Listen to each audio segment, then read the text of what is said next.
Hi viewers, welcome to my channel. సగ్గుబియ్యం పాయసం, సగ్గుబియ్యం and dry fruits and బెల్లంతో ఈరోజు పాయసం ఎలా తయారు చేయాలని నేర్చుకుందాం. ఇది చాలా టేస్టీగా ఉంటుందండి. సగ్గుబియ్యం పాయసం బెల్లంతో బెల్లం అండ్ సగ్గుబియ్యం కాంబినేషన్ చాలా బాగుంటుంది. ఇది ఎలా తయారు చేయాలి వీడియోలో చూద్దాం. ముందుగా అయితే నేను ఏ కప్పు అయితే మెజర్మెంట్ తీసుకున్నామో దాంతో ఒక కప్పు వరకు అయితే సగ్గుబియ్యం తీసుకున్నా. ఒక 20 to 30 minutes వరకు అయితే దీన్ని వాటర్లో బాగా నానబెట్టుకోవాలి. నాకైతే ఈ పాయసంకి అయితే ఇది సరిపోతుంది. మీరు ఈ మెజర్మెంట్ ఏది తీసుకున్నారో ఎండింగ్ వరకు అదే మెజర్ చేయాలి. ఒక 20 to 30 minutes వరకు పక్కన పెట్టుకోవాలి. దాని తర్వాత నా పాయసం దగ్గర బౌల్ తీసుకొని ఒక 2 tablespoon వరకు అయితే నెయ్యిని తీసుకున్నా, జీని తీసుకున్నా.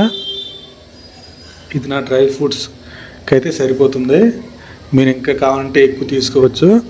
దీని తర్వాత నేనైతే కొద్దిగా క్యాజు, అంతే జీడిపప్పు, అదేవిధంగా కొద్దిగా బాదం, అదేవిధంగా కొద్దిగా ఎండు ద్రాక్ష తీసుకున్నాను. నేనైతే వీడియోలో చూపించిన విధంగా ఇవైతే ఈ పాయసం సరిపోతాయి. మీరు ఇంకా కావాలంటే ఎక్స్ట్రా యాడ్ చేయొచ్చు.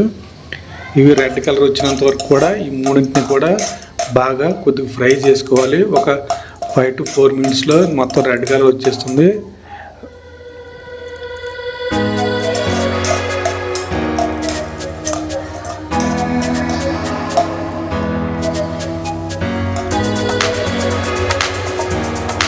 దాని తర్వాత ఎండు ద్రాక్ష యాడ్ చేయాలి. ఎండు ద్రాక్ష కూడా కొద్దిగా రెడ్ కలర్ వచ్చింది, కొద్దిగా సైజులో అనేది లావ్ అవుతుంది, అప్పటి వరకు వేయించుకోవాలి.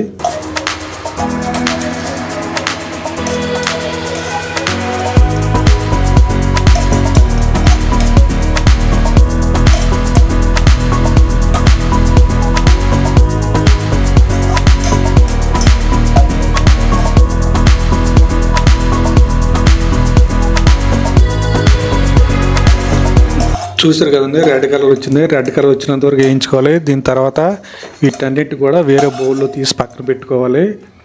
నేనైతే వేరే బౌల్లో తీసి పక్కన పెట్టుకున్నా.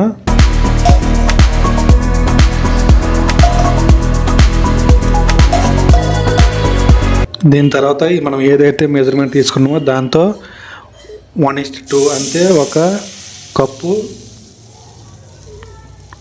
2 కప్పులు లెక్క తీసుకోవాలండి. అంటే ఒక కప్పు మనం సగ్గుబియ్యం తీసుకున్నాం కదా, దానికి 2 కప్పులు వాటర్ తీసుకోవాలండి సేమ్ బౌల్లోకి. అది బాగా హీట్ అయినంత వరకు కూడా వేయించుకోవాలి. చూడండి, బాగా హీట్ అయింది కదా. ఇప్పుడు ఈ టైంలో మనం నానబెట్టుకున్నటువంటి సగ్గుబియ్యాన్ని ఇందులో యాడ్ చేయాలి.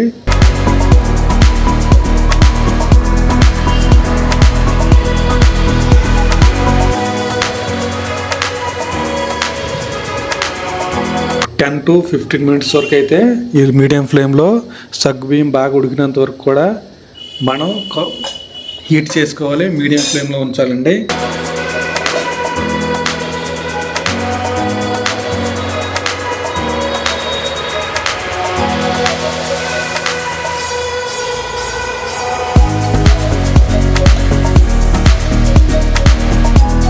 చూసారు కదండి, బాగా ఉడికిన తర్వాత మనం ఏదైతే మెజర్మెంట్ తీసుకున్నామో అదే కప్పుతో ఒక కప్పు వరకు అయితే మిల్క్ తీసుకోవాలి. పాలు మీరు కాచిన పాలైనా పర్లేదు, నార్మల్ పాలైనా పర్లేదు, తీసుకుని అదే మిక్సర్లో యాడ్ చేసేయాలి. ఒక కప్పు అయితే మిల్క్ సరిపోతుంది. ఇంకొద్దిగా ఎక్స్ట్రానే యాడ్ చేసుకోవచ్చు, ఏం ప్రాబ్లం లేదు. నాకైతే ఇది సరిపోతుంది. యాడ్ చేసిన తర్వాత మీడియం ఫ్లేమ్లో 10 to 15 minutes వరకు అయితే బాగా హీట్ చేసుకోవాలి.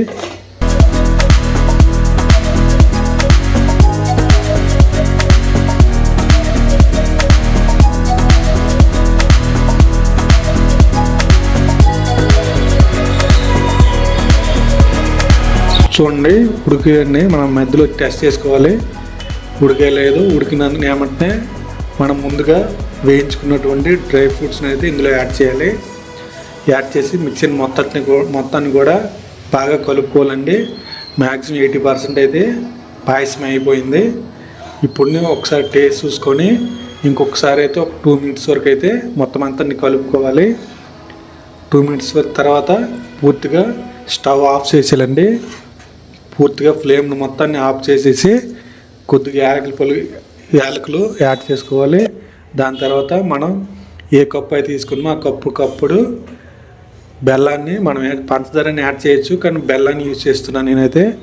దానిలో అందులో ఉంచేసి మనమైతే ఒక 5 మినిట్స్లో పూర్తిగా అది కరిగిపోతుందండి.